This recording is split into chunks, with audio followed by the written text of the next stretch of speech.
அப்ப தேர்தல் வெற்றி தோல்வி என்பதை தாண்டி இங்க இருக்கக்கூடிய மக்களுடைய அரசியல் என்று ஒன்று இருக்கிறது. அது இங்க இருக்கக்கூடிய எல்லா கட்சிகளையும் கைட் பண்ணக்கூடியதா மாறி இருக்கு. அதை இங்க பெரியார் உருவாக்கி இருக்கிறார்ல. இதில் சிதைவை ஏற்படுத்த வேண்டும். பெரியாரின் பெயரை சொல்லியே சிதைவை ஏற்படுத்த வேண்டும். எம்ஜிஆர் என்ன செய்ய முயற்சி செய்தாரோ, ஜெயலலிதா என்ன செய்ய முயற்சி செய்தாரோ, பெரியாரோ ஜாதி வட்டத்துக்குள்ள அடைக்கிறாங்க, அது கூடாதுன்னு பேசுறாரு. ஆமா, அவருடைய அபிடவிட்ல அப்புறம் என்னத்துக்கு ஈவி ராமசாமி நாயக்கர் எழுதி இருக்கிறாரு பெட்டிஷன்ல.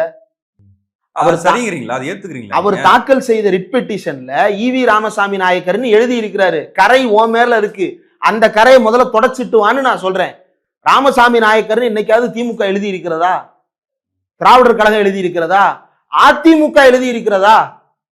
பாஜகவை தவிர வேறு யாரும், பாஜகவே கூட பெரியாருன்னு பேசும். எப்ப? எல்முருகன் வருகைக்கு பிறகு. ராமசாமி நாயக்கர்னு பேசுறது நேரடியான RSS சங் பரிவார அரசியல்.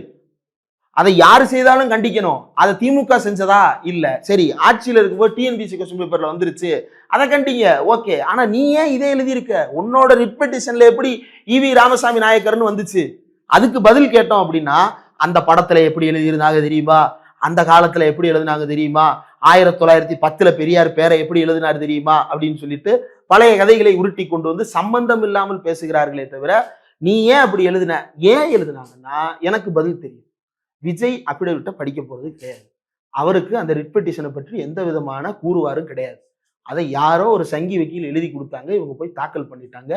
வாதாடுவதற்கு அபிஷேக் மனு சிங் மேல பெட்டு கட்டிக்கிட்டாங்க. அவ்வளவுதான் நடந்ததே தவிர, இப்ப மெயின் மனுவாக எடுத்து விசாரிக்கப்படுகின்ற வழக்குகள்ல விஜயனுடைய பெட்டிஷன் கிடையாது. ஆனா இன்னைக்கு வரைக்கும் கிளைம் பண்ணிட்டு இருக்காங்க, அபிஷேக் மனு சிங் எங்க சார்பா வாதாடுறாரு. உன் பெட்டிஷனே லிஸ்ட் அவுட் ஆகல. லிஸ்ட் அவுட் ஆகாத பெட்டிஷனுக்கு யாரை வச்சு வாதாடுறீங்கன்னு எனக்கு புரியல. அப்போ விஜயனுடைய அரசியல் என்பதோ அல்லது தமிழ்நாட்டில் பாஜக செய்ய நினைக்க அரசியல் என்பதோ ரெண்டுக்கும் எந்த வேறுபாடும் கிடையாது. ரெண்டினுடைய நோக்கமும் ஒன்றுதான். ஆனால் வேலை பார்க்கும் விதம் வேறு வேறு. அவங்க டைரக்டா பிஜேபி பெரியாரை அடிச்சு பேசுவாங்க. இவர் பெரியாரை அரவணைத்துக் கொண்டே பெரியாரியத்துக்கு எதிரான வேலைகளை தொடர்ந்து செய்வார்.